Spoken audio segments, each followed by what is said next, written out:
Welcome to study session 3, Serving and feeding the client with diet. Introduction. Serving of client's diet is a nursing intervention directed towards meeting the nutritional needs of clients in the hospital and also to promote optimal nutrition, while feeding of clients with a served diet is a nursing intervention directed towards assisting clients who are unable to feed themselves in order to meet their nutritional needs. In this study session, you will be learning about the nursing actions and rationales involved in serving and feeding of a client. Learning outcomes. When you have studied this session, you shall be able to identify the nursing actions involved in the serving of client's diet. Identify the nursing actions and rationales involved in the feeding of client. Serving of client's diet.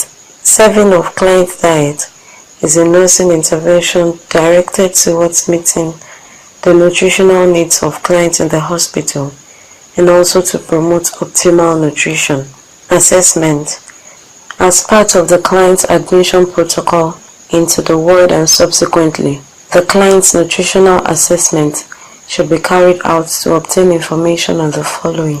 1. Food preferences, allergies or restriction to diet. 2. Diet history in relation to food and fluid intake. 3. Weight and other signs of nutritional deficiency, for example, inflammation of the mouth, sparse hair, and so on. 4. Medical or surgical health problem associated with food and fluid intake and nutritional requirements such as difficulty in chewing and swallowing, constipation, diarrhea, and so on. 5. Medication history to determine if medication will be administered before, during, or after meal. Also to determine the possibility of food-drug interaction. 6. Physical activity level to determine the level of assistance needed. 7. Prescribed food order. Nursing diagnosis. Imbalanced nutrition, more than body requirement. Imbalanced nutrition, less than body requirement. Risk for imbalanced nutrition, more than body requirement. Plan. Requirements. A tray containing the prepared diet, food utensils, for example, spoon, table knife, fork, and straw for drinking, a cup of drinking water or any other client's preferred fluid choice, such as juice. Implementation or action. Procedure. 1. Inform client about the arrival of diet and assess the client's readiness to eat. Rationale. To prepare the client's mind about diet and to determine when to serve the client's meal. 2. Wash hands. Rationale. Reduce the risk of transmission of microorganisms. 3. Instruct and assist clients to wash hand in preparation for eating. Rationale. This promotes patient comfort and also reduces the risk of transmission of microorganisms. 4. Remove any unpleasant visual stimuli such as bedpans and urinal in the client's surroundings. Rationale. Unpleasant sight and smell can decrease a patient's appetite. 5. If not contraindicated, raise the head of the patient's bed or instruct and assist the client to sit in a chair. Upright position reduces the risk of aspiration and reflux. 6. Check and ensure that the diets correspond to the prescribed order. Rationale.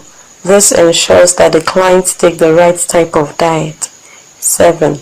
Arrange food in a tray with required feeding utensils and fluid choice and place on the overbed table or in a manner convenient for the clients to eat. Rationale. This promotes comfort and brings the food close to clients' easy access or reach. 8. If required, assist the clients to cut food to smaller pieces. Rationale. This provides necessary assistance needed with food. 9. Allow the client to make choices about the order in which the food is eaten, the speed at which the food is eaten, and the amount of food that will be eaten. This facilitates client independence. 10. Do not hurry the patient through the meal. This may facilitate client's enjoyment of the food. 11. Communicate with the client in the course of the meal. This is optional, but not on stressful event. This improves interpersonal relationship, while discussion of stressful life events at mealtime can depress appetite and delay digestion. 12. Encourage the client to eat if you observe that the client is not eating the meal as required. This improves client's appetite and food consumption. 13. Remove the tray when client is done with the meal. 14. Encourage the patient to remain in sitting position for at least 15 minutes after meal. This decreases the risk of reflux and aspiration. 15. Assist the client to clean up after meal with hands and other body parts as required. This helps to promote client's body comfort. 16. Wash hands. This reduces the risk of transmission of microorganisms. 17. Record the time, type, amount of food, and tolerance to food. Evaluation. Carry out an evaluation of the client on the following. 1. Tolerance to feeding. For example, nausea, cramping, and satisfaction with meal. 2. Regurgitation and feelings of fullness after feedings. 3.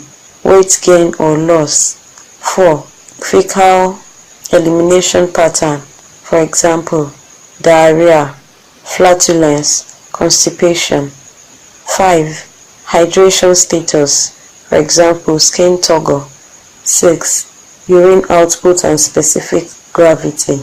Relate findings to previous assessment data if available. Report significant deviations from normal to the physician. So far you have been taken through the nursing actions involved in the serving of client's food. It is anticipated that in your next clinical placement, you should be able to carry out this procedure. Feeding of client.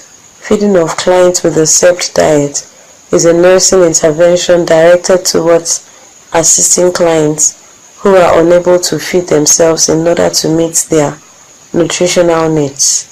Assessment.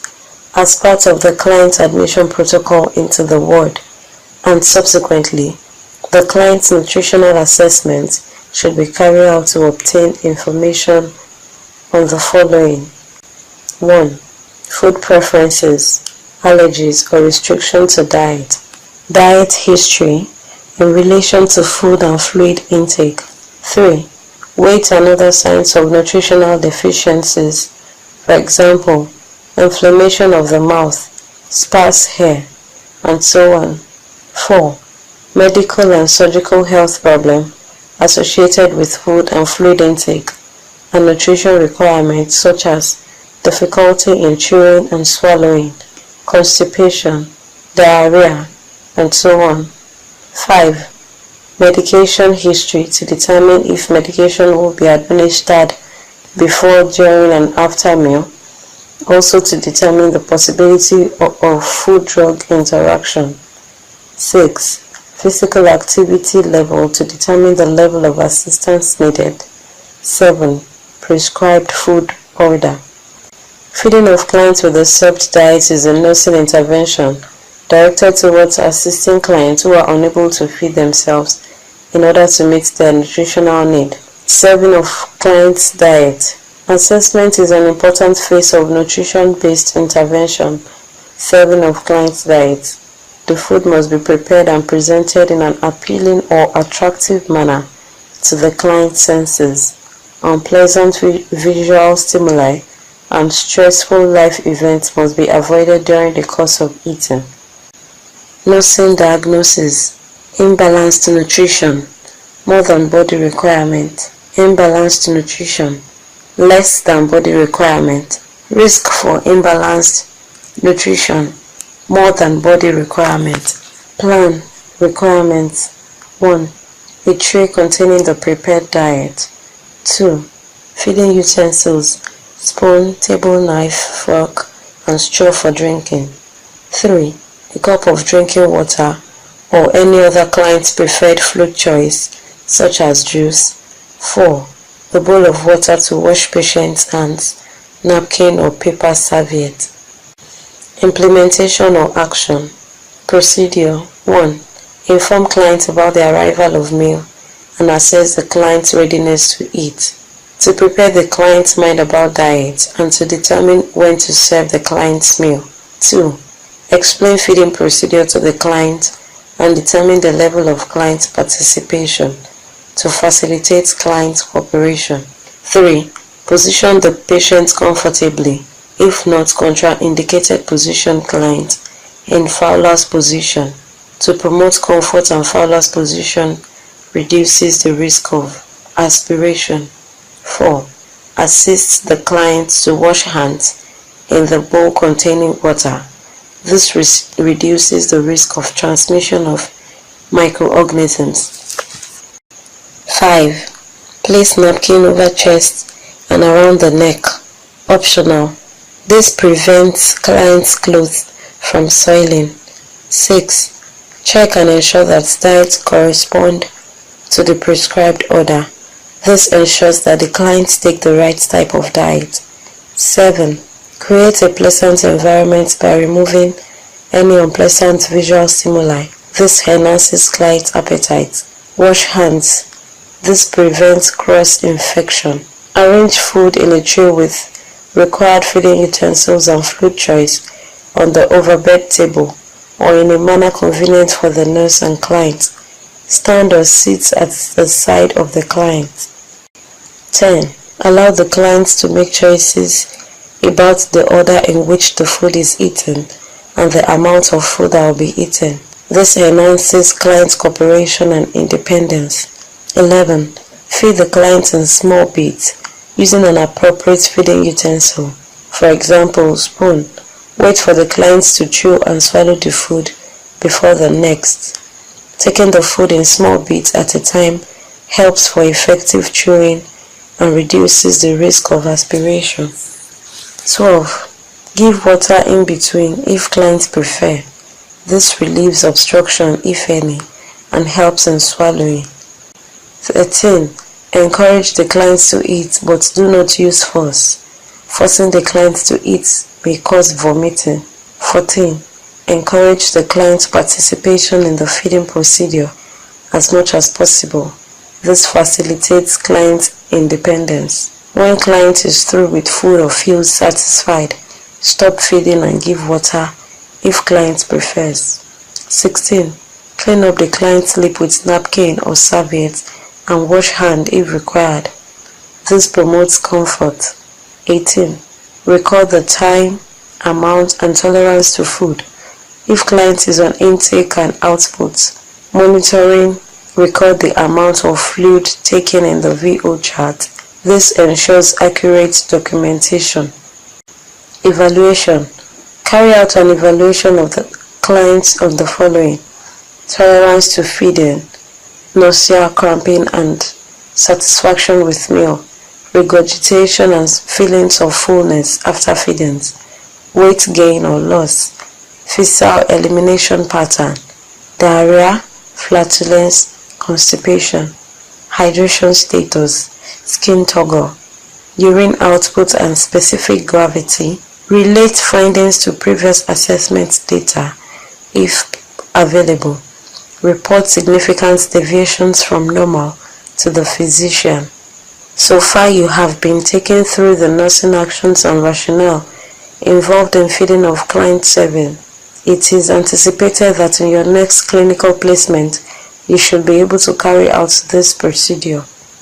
Summary of Study Session 3. In Study Session 3, you have learned about the nursing procedures and actions in relation to the serving of client's diet, the different rationales behind nursing actions in relation to the serving of client's diet, the nursing procedure or actions in relation to the feeding of client, 4. The different rationales behind nursing actions in relation to the feeding of clients. Assessment is an important phase of nutrition-based intervention. Serving of clients' diet. The food must be prepared and presented in an appealing or attractive manner to client senses. Picture.